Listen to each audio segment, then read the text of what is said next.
আমি Paromita mum's makeover and সেলুনের তরফ থেকে আজকে তোমাদের জন্য একটা নেল আর্ট নিয়ে এসেছি। অনেকটা বলতে পারো এক্সটেনশনালি যে কোনো ধরনের নেল আমরা ব্যবহার করি তার উপরেই এই আর্টটা খুব সুন্দর লাগবে।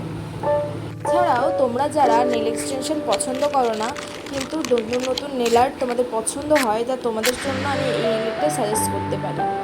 তো আজকের কাজটা হচ্ছে একটা নিউডের ওপরে।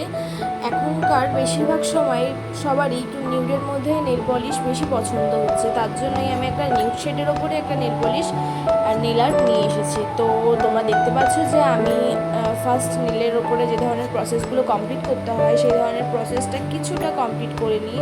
যেহেতু একটা নেল ডামি তার জন্য এর উপরে বেশি একটা কাজ করতে হবে না। সো আমি যেমন তেমন করে একটুখানি যেটা নেলটা প্রিপারেশন করা প্রয়োজন সেটা প্রিপারেশন করে নিয়ে অ্যান্ড দেন তার উপর নেল পলিশ অ্যাপ্লাই করেছি। আর নেল পলিশটা আমি কালারটা নিজেই তৈরি করেছি, যার জন্য যে এই ধরনের নিউড শেডের নেল পলিশ আমার কাছে অ্যাভেলেবেল নেই। তো আমার কাছে যে ধরনের কালারফুল নেল পলিশ আছে সেই ধরনের কালারফুল নেল পলিশের সাথে মিক্স অ্যান্ড ম্যাচ করে আমি এই ধরনের কালারটা তৈরি করে নিয়েছি। এইবার সেটাকে অ্যাপ্লাই করে নিয়ে সেটাকে আমরা দুবার ইউভি ল্যাম্পে ড্রাই করে নিয়েছি।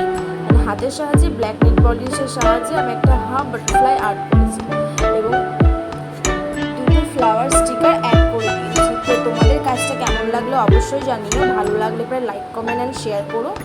আর এই ধরনের আরও ভিডিও পাওয়ার জন্য আমার ভিডিওটাকে সাবস্ক্রাইব করে বেল আইকনটাকে প্রেস করে রেখো। Thank you.